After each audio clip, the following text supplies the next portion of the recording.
Hello, this is Roland. I want to continue talking about stress and about how to not be defeated by stress.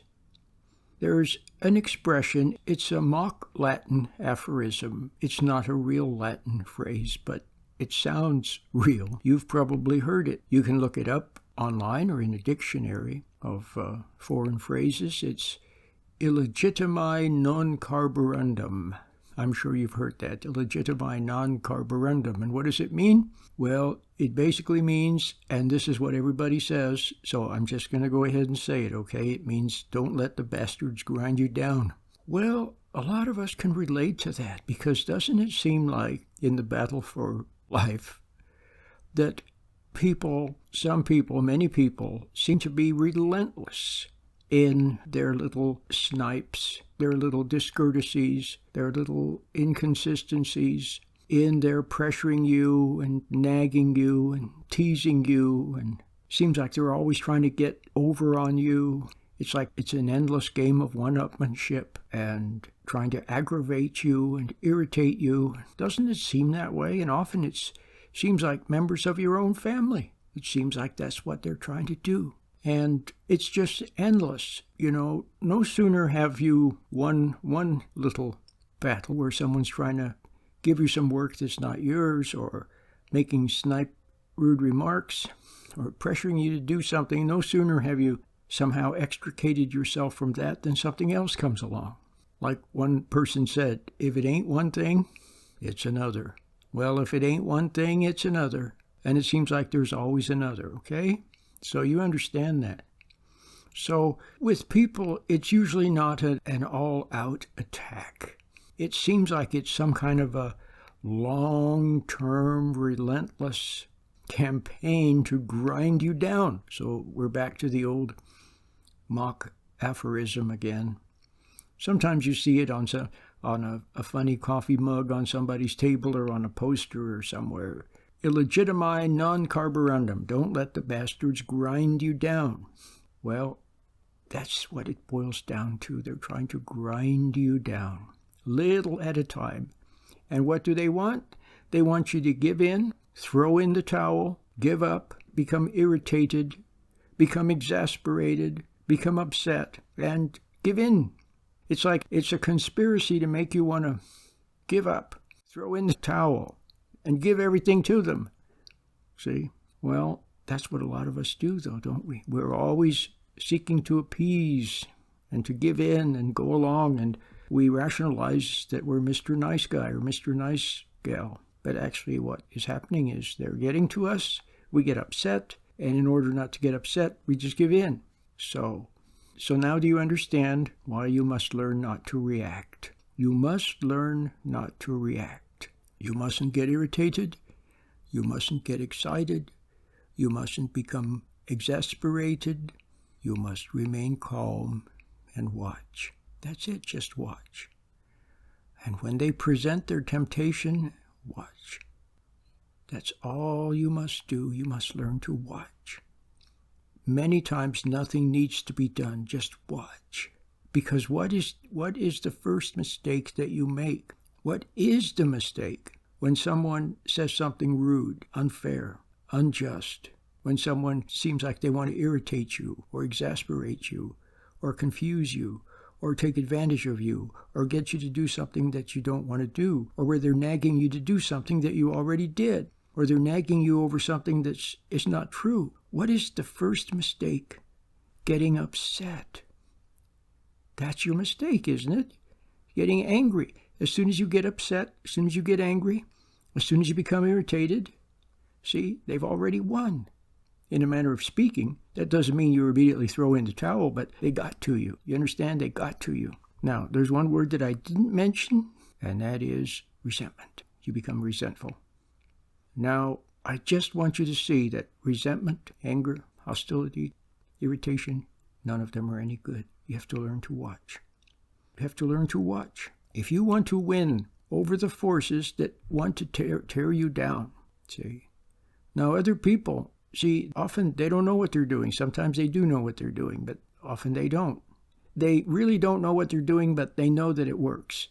In other words, they know that if they're irritating, if they're rude, if they shove their way in, if they ignore protocols and do rude things, they know that other people become upset and then end up conforming to them and they get their way. Okay? Or they absolutely have no idea. They are irritating. They're living in some kind of an egotistical state where they're really unaware. Most people are unaware, very unaware. So they don't even know what they're doing. They really don't. Part of the problem is that a lot of us have had people who picked on us or were rude to us or rejected us or were cruel to us or the usual stuff, especially when it was parents. And we hate them because we think they were doing it on purpose. Well, maybe they were doing it on purpose. Some people are that wicked. But chances are they weren't doing it on purpose. They didn't even know what they were doing. So you have to watch out for that. Many an adult child of someone who was abusive or cruel when they were a child goes back to them as an adult and says, hey, when I was a kid, you did this to me and that to me and this to me and that to me. And you know what the usual response is? I didn't do that. I don't know what you're talking about. They deny it, see? And often, you know why? Because they really didn't know what they were doing. But that's a topic. That's for another lecture. I just want you to see that people are totally lost and they don't know what they're doing. So you mustn't hate them, see? Now, here's the thing. Resentment is a way of denying the truth. You don't want to see that people are getting to you. You don't want to see that you're powerless before them. You wouldn't be powerless if you didn't get upset, but the way you are now, you get upset, and so you are powerless. You don't want to see that you usually end up giving in and throwing in the towel.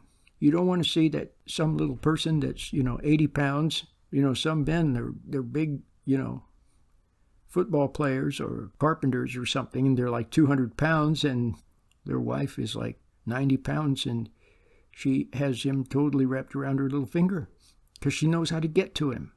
See, so we don't want to see that. We don't want to see our inadequacies, and so we resent. By denying what we don't want to see, it guarantees that we remain in a hypnotic trance, living in a dream world, living in a world of daydreams, pipe dreams, false beliefs, illusions, delusions, some kind of a self-image, some kind of a sense of pride. We live in this false world, and this false world depends on reality not breaking it down, and so we resent reality. We resent the truth. So basically, the main truth that we resent is actually God's truth. Because let's be honest about it, the light of truth from God, what does it do? It humbles, it chastises. Pride drops dead before truth. It takes away illusions. It's like a wet blanket. It's like a spoil sport. And as long as you want to live in your illusory world, where you can eat too much and get away with it, and buy too much and get away with it, and get angry all the time and get away with it, and blame everybody else for things and get away with it, and have an image of yourself as a wonderful person and get away with it, and as long as you want to control other people and manipulate them, and as long as you want your will to be done, things to turn out the way you want it to be, and so on and so forth, and as long as you want to have the system make good, where you get yours, despite all the injustices and the cruelties and everything, you want to get your little piece of the pie. And the heck with everybody else. As long as that, then you will have to deny the truth. And so you deny the light of truth. The way you reject the truth so it doesn't penetrate is with resentment. But then you transfer that resentment to people who speak the truth, or people who look at you and don't see you in a good light. You resent that because it seems to say, hey, you're not as great as you think you are. People who question your spending practices or your eating practices or anything, you resent it because they're getting close to the truth probably, and you don't like that, or you don't like the fact that they don't see you in a good light, so you resent people. And then you transfer the resentment to situations and things and to bills and to words and to life in general, and then to yourself. Resent yourself. Do you see that? But just remember that every resentment keeps you in a psychotic state. Every time you resent, it keeps you in the hypnotic, psychotic state where you live in the dream world and pretend that you're a great person. And even when you know you're not a great person, or even when you believe that everything you do is bad and wrong and nothing's ever going to work out, if you have that kind of a belief, see, the resentment of the humbling truth that strips away pride and makes you quiet and chastises you and takes away your illusions and delusions. See, a lot of people, they're very negative, but they find a way to somehow hang on to pride. In other words, they're messing everything up, then they blame people. Or they just hate everything. Can you see how the ego always finds a way to maintain its illusion? The illusion of pride, the illusion of being hard done by, being a martyr. Whatever your self-image is that permits you to go on trying to have a little game of one-upmanship. See, you're playing games. You don't like other people playing games, but you're playing a little game of one-upmanship, trying to have one-upmanship on other people by resenting them and blaming them and judging them, or trying to be smarter than they are, or working harder than they are, or they get more than you do, and so you secretly feel like a martyr. See what I mean? It's a little game of one-upmanship, and then you try to play a little game of one-upmanship with the truth itself.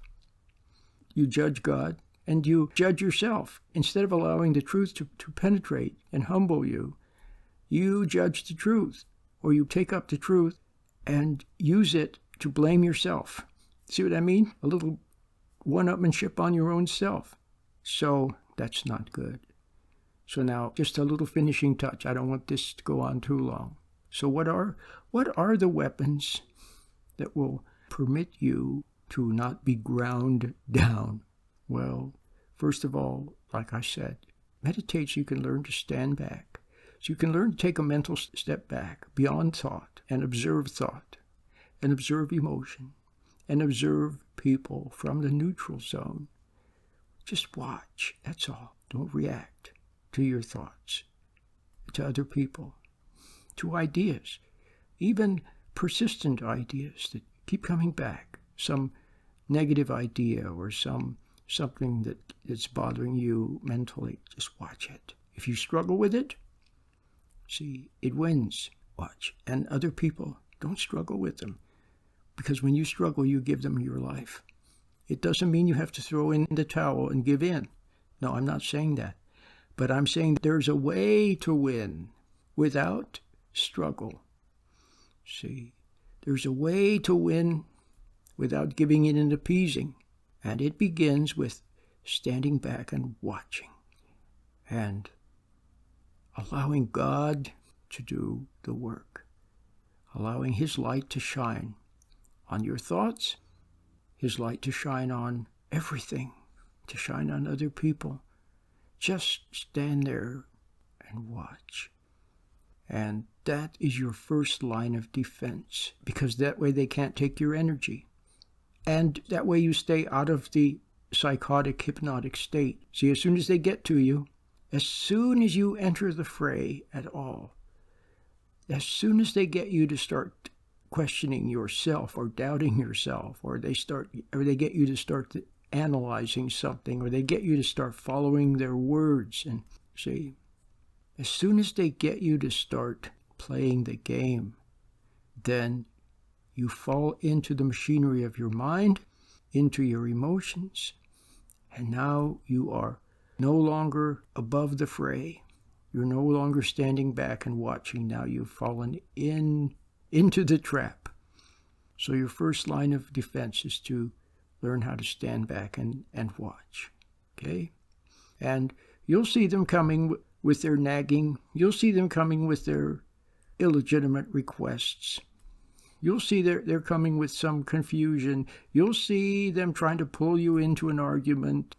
You'll see the little remark that they're making, the little catty thing that they're saying. You'll see it, but don't react. Just see it. You may even see it coming. Then you're not surprised. And you watch it and just let it pass without reacting. That's your first line of defense, okay? And that's often all you need to do is watch. So I'm going to stop at that.